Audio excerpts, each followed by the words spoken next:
কিন্তু আমার চেয়ে বেশি বাচ্চা লাগবে না, তো আল্লাহ যদি আমার হাত লেখকে দেখে 1000 লোক আমার মারতে চাইলো মারতে পারতো না। মানুষ বাংলাদেশের প্রত্যেকটা ভিতর থেকে কথা বার করুন, এলাকায় থাকা যারা 2 নম্বরই করে কথা বার করুন, নাইলে এমন অবস্থা না।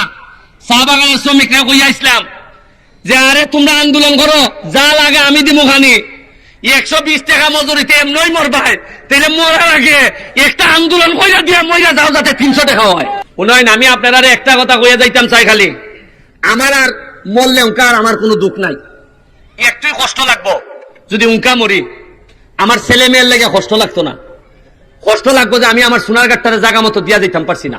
সর্বোচ্চ মারবাই এমনি আমারে প্রতিদিন আমারে কইন তারা যে তোরে মারি লিবরে ফুট, তুই তো খালি সোনার গাড় তোর শত্রু না, তোর শত্রু হইল দুনিয়ার সব মানুষ, বেশিরভাগ নেতারা আমার শত্রু। এখনো সোনার গাড়ের মিনিমাম 1 থেকে 150 ব্রিজ লাগে, এখনো ফুট পাড়ি দিয়া আপনার ফুটপাত থেকে পশ্চিম পাড় পর্যন্ত। যে সমাজ নষ্ট হয়ে গেছে, কখন বুঝবেন যে এটা কিয়ামতের লক্ষণ? যখন দেখবেন মূর্খরা এই বিভিন্ন মন্ত্রণালয়ে মন্ত্রী হয়ে বসে আছে, যখন দেখবেন ধনীরা কৃপণ হয়ে গেছে, যখন দেখবেন যারা গরিব আছে তারা ধৈর্য হারা হয়ে গেছে। আমরা তো এরকম কিয়ামতের দিকে রওনা দিচ্ছি মাননীয় নেত্রী। আমি আপনাকে ধন্যবাদ জানাই, আপনি যেভাবে কষ্ট করে যাচ্ছেন একজন 2-1টা মন্ত্রণালয়ের জন্য, নিশ্চয়ই আপনার এত ভালো ভালো কাজগুলো নষ্ট হয়ে যেতে পারে না। মাননীয় মন্ত্রী, আমি বলছি যে তাদেরকে বদলাই অন্য আরেকজনকে দিলেই যে তাড়াতাড়ি বড় দেখেন শেখ হাসিনার উদ্যোগ, ঘরে ঘরে বিদ্যুৎ, শেখ হাসিনার নাম ব্যবহার করে এরা এই বাটপারি শুরু করছে। এই করোনাকালীন সময়ে আমি বাসায় ছিলাম না, আমি আমার গ্রামের বাড়ি ছিলাম। এই গ্রামের বাড়িতে থাকাকালীন সময়ে দেখছি আমার বিল 3500 টাকা বিল আসছে। এর মানে ভৌতিক বিল। এরা এখন প্রাতিষ্ঠানিক দুর্নীতি শুরু করছে।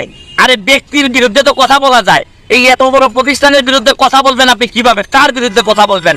মাননীয় মন্ত্রীর দৃষ্টি আকর্ষণ করে বলছি, দেখেন আপনারা এই যে মানুষের যে দীর্ঘ নিঃশ্বাস, এই নেত্রীর নাম ব্যবহার করে উপরে নেত্রীর নাম দিয়ে এই যে আপনারা ভৌতিক বিল দেওয়া শুরু করছেন, এটা শুনেন সকালবেলা উঠে যে গার্জিয়ান যে 1500 টাকার বিলের জায়গায় যে 3000 3500 টাকা বিল দেখে তার জীবন তো এইভাবেই শেষ হয়ে যাচ্ছে।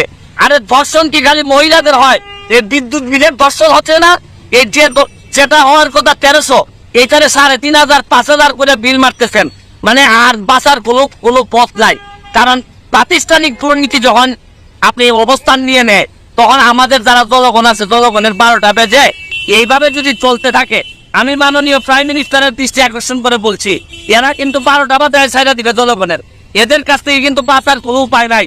কারণ ব্যক্তির বিরুদ্ধে তো মামলা করা যায়, এত বড় প্রতিষ্ঠানের বিরুদ্ধে আপনি মামলা করবেন কিসের ভিত্তিতে? আমি বলবো যে এখনো সময় আছে, এটা চেক করেন। কারণ করোনাকালীন সময়ে এদের বিরুদ্ধে অভিযোগ আসছিল, এরা যা মন ধরে বিল দিচ্ছে, পরে আবার কেউ বলে যে ম্যানেজ করছে, অ্যাডজাস্ট করছে। এইভাবে একটা দেশ চলতে পারে না। কারণ আমার তো ব্যারিস্টার মানুষ, আমি বিল দিয়ে দিতে পারবো, অসুবিধা নাই।